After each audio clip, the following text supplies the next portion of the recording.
Assalamualaikum warahmatullahi wabarakatuh. Setelah di video sebelumnya disampaikan topik apa saja yang akan dibahas dalam bidang explainable artificial intelligence dan implementasinya di agriculture atau agri-food supply chains. Di video kali ini adalah materi pertama, yaitu kita mengenal definisi atau fondasi dasar mengenai XAI. Dan untuk lebih mudah memahaminya, nanti akan disampaikan juga analogi atau contoh penerapannya dalam bidang agriculture. Yang pertama, apa itu XAI?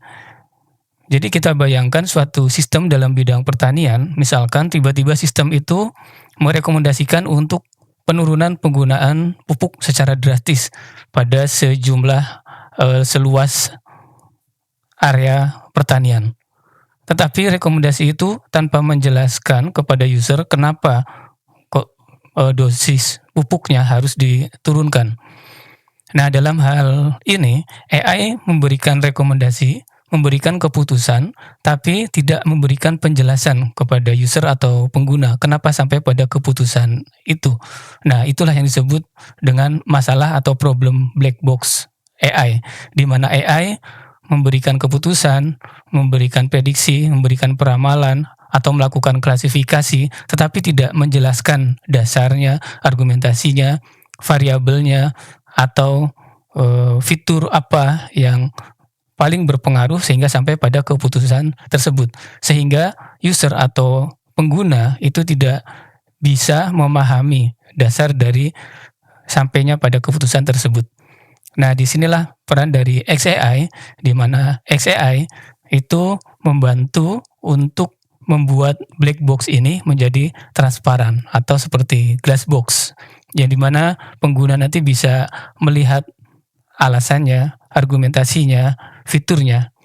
Jadi secara sederhana XAI itu adalah rangkaian metode penjelasan yang memungkinkan user, manusia atau pengguna itu memahami dan bisa menafsirkan kenapa suatu metode AI sampai pada keputusan tertentu. Dan itu merupakan metode interpretasi keputusan AI yang nanti pengguna atau user bisa menginterpretasikan hasil dari keputusan AI. Nah, contohnya penerapan nyata dalam bidang pertanian. Pertama, pada kasus kontrol kualitas pangan misalkan, ada suatu sistem pendeteksi kontaminan. Kemudian sistem itu mengklasifikasikan atau memutuskan bahwa produk ini mengandung kontaminan. Tetapi apabila AI konvensional tidak memberikan penjelasan kenapa produk ini masuk dalam kategori tercemar misalkan. Nah, dengan XAI kita bisa menggunakan visualisasi heat maps. Misalkan pada area mana yang itu berkontribusi pada keputusan bahwa itu tercemar. Misalkan berdasarkan area tertentu, berdasarkan pixel tertentu, berdasarkan region tertentu.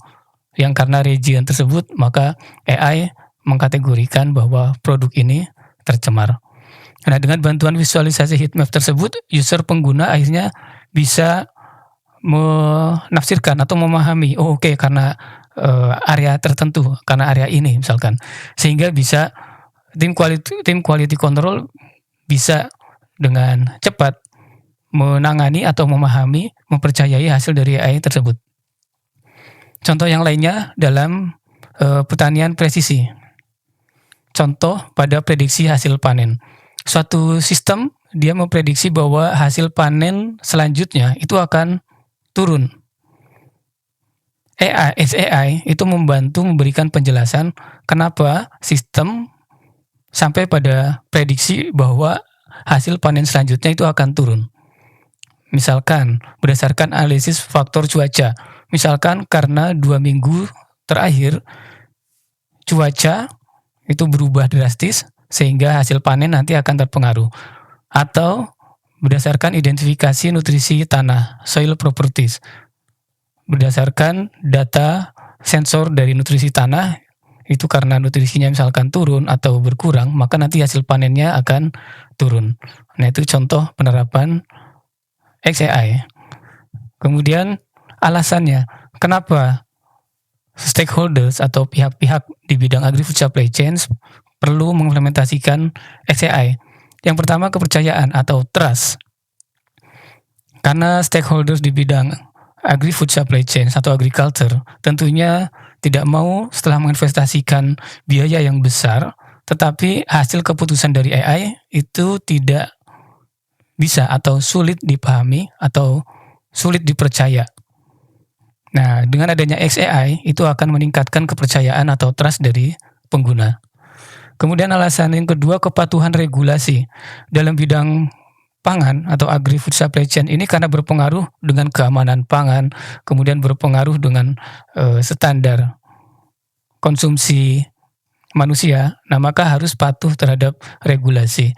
Di Jerman sendiri misalkan ada Europe AI Act, di mana mengatur bahwa AI itu harus transparan dan harus bisa memberikan penjelasan, pemahaman kepada pengguna. Kemudian alasan yang lainnya adalah perbaikan berkelanjutan atau continuous improvement.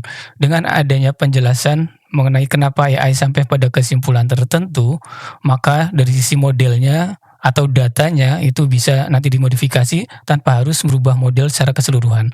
Itu dari sisi pengembang atau developer. Kemudian dari sisi user juga, dengan adanya penjelasan, user akan bisa melakukan intervensi atau perbaikan pada variabel-variabel atau faktor-faktor yang berpengaruh terhadap keputusan. Contoh teknik spesifiknya misalkan Sublime ini yang paling banyak digunakan. Ada banyak teknik dan metode yang lain nanti akan kita bahas yang memberikan penjelasan, baik itu menggunakan tekstual, menggunakan feature based atau rule based atau menggunakan visual explanations. Sehingga SAI ini berperan secara strategis dalam bidang agriculture. Yang pertama sebagai rekan diskusi. Apabila AI hanya memberikan keputusan tetapi tidak memberikan penjelasan, maka pengguna akan minim sekali untuk bisa berdiskusi, untuk bisa memahami bagaimana cara kerjanya, kenapa sampai pada kesimpulan atau keputusan tertentu. Oke lah, misalkan berdasarkan evaluasi performa, akurasinya tinggi, errornya rendah. Tapi walaupun akurasinya tinggi, akan ada kemungkinan error atau ada kemungkinan kesimpulan berdasarkan variabel yang ternyata itu tidak cukup penting. Nah, dalam hal ini dengan adanya XAI, maka pengguna akan bisa lebih memahami dan mempercayai hasil dari AI tersebut. Yang kedua, akuntabilitas sistem. Sistem juga bisa mempertanggungjawabkan keputusannya dan memberikan penjelasan kepada user untuk pada akhirnya user atau human pengguna manusia itu akan memutuskan akan mengikuti rekomendasi keputusan tersebut atau mengambil keputusan yang lain. Dengan adanya penjelasan ini juga menjadi jembatan kerjasama antara manusia dan mesin atau sistem atau AI untuk manusia bisa mengimplementasikan AI dengan lebih percaya dan lebih yakin. Oke, demikian video kali ini. Kita lanjutkan ke video selanjutnya. Terima kasih. Assalamualaikum warahmatullahi wabarakatuh.